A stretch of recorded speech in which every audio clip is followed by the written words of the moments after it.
येळकोट येळकोट जय मल्हार. चला ऐकूया कथा खंडेरायाची.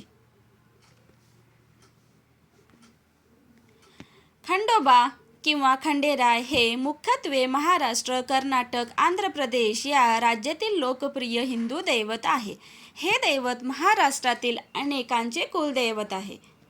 खंडोबाच्या मूर्ती बैठ्या, उभ्या व अश्वारूढ अशा स्वरूपात असून हातात डमरू, त्रिशूळ, खंडा आणि पानपत्र, चतुर्भुज, कपाळाला भंडारा असे रूप आहेत. मल्ल अधिक अरी अशी मल्हारी शब्दाची फोड असून मल्ल राक्षसाचा शत्रू असा त्याचा अर्थ आहे. म्हाळसेचा पती म्हणून खंडोबास म्हाळसाकांत असे म्हणतात. येळकोटी म्हणजे 7 कोटी सैनिकांचा नायक. खंडेराय राय म्हणजे राजा हे नाव ही खंडोबाचे राजेपण दर्शवते. कर्नाटकात खंडोबास मैलार किंवा खंडूगौडा तर आंध्रात मल्लांना नावाने ओळखतात. महात्मा फुले यांनी खंडोबा देवतेस बळीराजाच्या राज्यातील महाराष्ट्र क्षेत्राचा अधिपती मानले आहे. महाराष्ट्र क्षेत्र विस्ताराने मोठे असल्याने बळीराजाने या प्रदेशात 9 खंड आहे केले. जेजुरीची क्षेत्रपती असणारा खंडोबा त्यातील एक होय. खंडोबाचे मार्तंड हे नाव मारतोंड यावरून आले असल्याचे त्यांचे मत आहे. जेजुरीचे मंदिर वीरपाल वीरमल्ल यांनी इसवी सन 1381 साली बांधले. 1335 साली खटावच्या राघोमंबाजीने याचा विस्तार केला. बंगाली संत चैतन्य महाप्रभू यांनी या मंदिरास भेट दिली होती व मुरळीची वेश्या व्यवसाय बंद करण्याचे प्रयत्न केले होते असे ऐतिहासिक उल्लेख आहेत.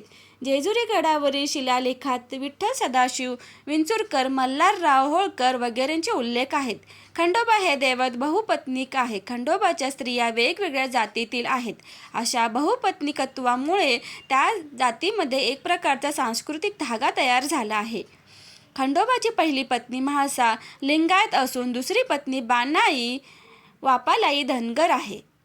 म्हाळसा हा मोहिनी व पार्वती यांचा संयुक्त अवतार मानण्यात येतो. म्हाळसा नेवाशाच्या तिमशेट नावाच्या व्यापाऱ्याच्या घरात जन्मली. स्वप्नात मिळालेल्या खंडोबाच्या दृष्टांतानुसार तिमशेटने पाली जिल्हा सातारा येथे पौष पौर्णिमेस दोघांचे लग्न लावले असे सांगितले जाते. दुसरी पत्नी बानाई इंद्राची मुलगी असल्याचे मानले जाते. ही एका धनगरास सापडली.